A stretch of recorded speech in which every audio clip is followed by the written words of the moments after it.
but tense as well, waiting as a player he admires so much. Joe Cooney takes this free. Joe content to see that one come off the top of the crossbar and over the bar. A point for him in the second half, but it's been a disappointing half really. 1-7 is tally in all. But is he to finish on the losing side? There's still time for Galway if they're good enough. Just a few seconds to go. The referee has a check on the watch. He's called time. Cork are the All-Ireland champions. A delighted Mark Foley, a delighted Tomas Mulcahy. The McCarthy Cup is on its way back to Leeside once again.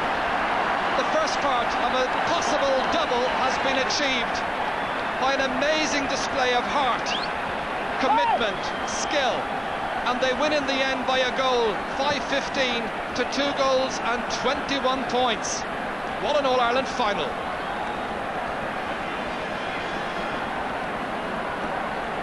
Well, it's been a sweet and satisfying win, I'm sure, for the team coach, although Michael O'Brien and the Bishop of Cloyne there. I have beside me one very pleased Donald O'Grady, I can assure you, and Bobby Ryan, and we all of us enjoyed this match. Donald O'Grady, what a comeback by Cork. The minors showed the way in the first game, and maybe the seniors took the inspiration from that. That's true, Michael. A terrific comeback, but it must be said also that it was a fantastic game all through. Hurling was of the highest quality, very fast, very skillful. But the thing about it was that, looking at the second half, as I said at half-time, Cork were only 5 points down. Galway looked to be on top in all departments, and suddenly it all changed. But whatever it is about this Galway team, they have a tendency sometimes to kind of self-destruct, and I think that they missed at least a goal and 3 or 4 points in the first 10 minutes, which was true. They were coming all the way down here into the Galway defence and was causing havoc. That's right. So you had the biggest. It's very harder to play for his county, Tomas. It's a bigger dream to captain your county. What's it like to captain your county to the McCarthy Cup? It's just a wonderful feeling at the moment, Jim, and I don't think it's sunk in yet. I suppose sometime tomorrow morning. But we're just happy for everybody that's involved in the team, the selectors, the panel. We carried this 26 panel, and we've trained hard since October, and I think we deserved it today. My friend Dr. Con Murphy in Cork said a couple of minutes ago that it was thrilling to win and thrilling to watch such a great game from the dugout. On the field, how did it feel to you, Tomas? From the very start, Jim, it was very warm out there. I think there wasn't a puff of air there. I think there was a lot of water being thrown around. But there's 70 minutes, it's very fast, it's a short time, you come in at half-time and back out again, you know, so we're just happy that. And your own goal, Tomas, shades of a few years ago. Well, no matter who gets one today, Jim wants to go win, you know, and I'm just happy for the rest of the lads. To a banker, a nice lodgement in the bank. Oh yeah, definitely so. Well, Kevin Hennessy, they said before once or twice that maybe you weren't the man that you were. I don't know what that meant, but what do you think of it today? They were probably right previous days, you know. I mean, look, the game boils down to if the ball bounces for you in the day. If you're lucky enough to be in the right place, the right time, you know. I was lucky enough to be in the right place a few times today, and that's the way it works, you know. In that second half, Kevin, you seem to make a lot of room. The ball was coming in. You seem to be moving out, letting fellas flying in. Those tactics, they certainly work. Well, they worked today. Other days they mind the work. We tried hard, and they came off today, and when they come off here, nothing can go wrong, you know. Thanks very much, Kevin, and well done. Gerard Fitzgerald, we've met twice already today. It's nice to talk to you again. Gerard, they say that you're a calm kind of fella, laid back, but you must have a stirring in your heart right now. I'm fairly fast now, all right. It was beaten fast about 10 minutes ago when they were coming at us, but we held on, thanks to God, and we won in the end. And a real tough, hard game for you, Gerard, out there in the wing. Very hard, yeah, very hard. A lot of running, but I'm wrecked now, but we have a few points tonight, we'll relax, we'll get over it. Good, well done, Gerard, yeah. Well, Sean O'Gorman, everybody around Croke Park is raving about your performance this afternoon. It's been said that you had a few disappointments in the past, but tell us about that first before you tell us about today. Today, I don't believe in any disappointment after today. Yeah, I mean, today makes up for everything. It's been a long haul for you, Sean, but the game went so well for you today. How did you read it yourself? It mightn't be fair to ask you. Yeah, when you're on the side, you don't notice how other fellas are playing or how you're playing yourself. You just concentrate on the ball. And I thought we were after blowing it there, after missing 2 great chances just after half time. And I thought our chance was gone, really, honestly I did. But there's great spirit. Father Mine and Joel here has tremendous spirit bringing this side, and there was no give up. We kept playing away all the time. I think we never gave up, and that was what won it for us for the finish, I think. As a player, Sean, did you feel, as everybody did around the ground, that it was played at a very fast pace? It was fantastic. It was draining out, it was really sapping. It's the greatest game I ever played in, without a doubt, you know. The job has been done now, John. I'm sure you're looking forward to the homecoming. We'll get over next year.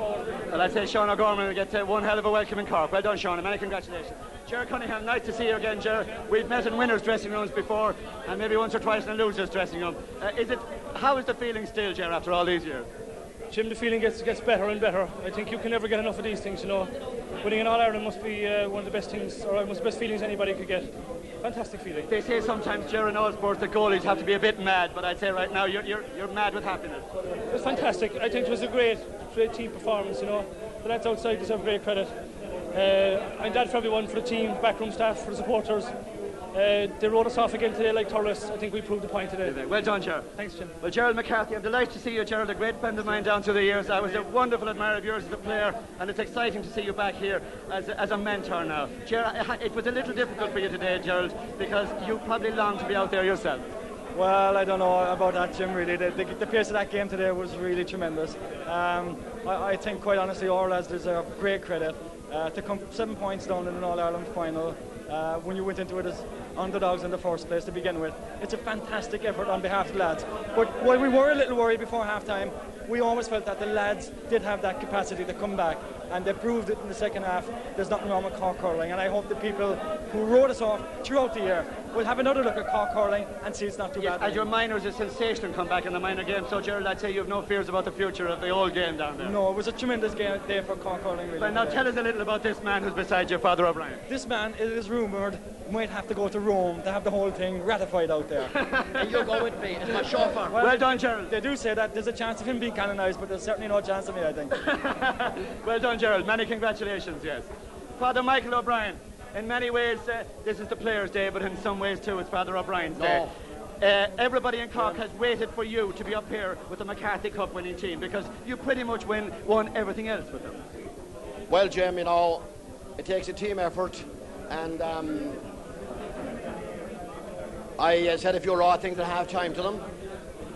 We were playing with a 10-man team up to half-time. But that's some of the lads didn't seem to realise we were in the Ireland final, but I think they got the hang of it at half-time. And they went out there and they huddled, like I told them, I said, 35 minutes left after 12 months, hard slog. And ye did it, ye deserve it, get out there and win it. And the other 5, we'd better make sure they're nameless for the moment, Father O'Brien, but they did you proud in the second half. I wouldn't name them or anything, but they're always, if anybody expects 15 players to go out and play for 60 minutes out in the pitch or 70 minutes, they're in crowd cuckoo land. They weren't bad players. They were good players, very, very good players, and they were players that came into the game, and we made switches. We have an understanding. There are 26 on the panel. Our shops still come on. There was no rancour, no bitterness. If you're not good enough, if you're tired or otherwise, remember last night was a tough night. We had 6 young fellas, 7 young fellas on the team today. But it's one for all and all for one, and I only take a portion of that credit. One thing about them, Father O'Brien, you know these fellas so well. Apart from the hurling, they must be a bit special to you. 23, yes, I told them I'm very, very fond of them. 23 of 26 came under my wing in one way or another. And all you've won in the past, Father, how does it all compare with this one? Well, I'm not a man for talking about these things, but we weren't favourites. We were written off by every... Well, be careful, there'll be liable action. Nearly all the press wrote us off today. That we were only, somebody nearly called us donkeys or something, but that we played out, a Corkman said we played out All-Ireland in Thurles, and I told them that we could do better than that. We went out and we played better second half, I believe, than we played in Thurles. Well, many congratulations, Father O'Brien, and immense credit to you. Thank you, Jim Carney, and you're a man from the West, and, you know, you can be proud of Galway. There was a dirty stroke in the game, and that's what it's all about to me. Yes, I share that view. Well said, Father. Many congratulations to you. And one of the lads you're most proud of, Tony O'Sullivan. Tony, we spoke briefly on the pitch. It was a crowded scene out there. It's a little more relaxed now, and I met Mary O'Sullivan, who is the happiest woman in Croke Park today. Tony, you've been through this, 82, 83. You came and won your medal in 86. Now 4 years on. The feeling, however, it still must be the same. Must be a fantastic feeling. Oh yeah, Jim. To win an All-Ireland on any occasion, whether it's your first, your fourth, it doesn't matter. Great feeling. We got a bit of a fright. We probably came in as underdogs. We didn't mind that fact. We started off well. We got a good goal through Kevin, but then we went completely out of the game, and in fairness to Galway, they came back and out-hurled us. They got picked off some great scores, and still we were only 5 points down at half-time. There was a strong breeze then, we still felt we had a chance. We came out after half-time and, you know, we probably missed a few scores, but we didn't panic, which is probably the main thing, and then a few switches in the attack, and we all started... worked like a dream, yeah. Beautiful. Well, Tony, a great tradition, 27 All-Irelands now, and the footballers, of course, successful too. There must be something special about going back to Cork after winning. Oh yeah, it's a fantastic occasion, yeah, and in fairness to supporters, like they followed us all down through the year when probably nobody gave us a chance at the start of the year. And so you'd like to see them out tomorrow night? Oh yeah, we're looking forward to that. Yeah. Well, Tony, you'll be proud of them and they'll be proud of you, and deservedly so. Well done, Tony O'Sullivan.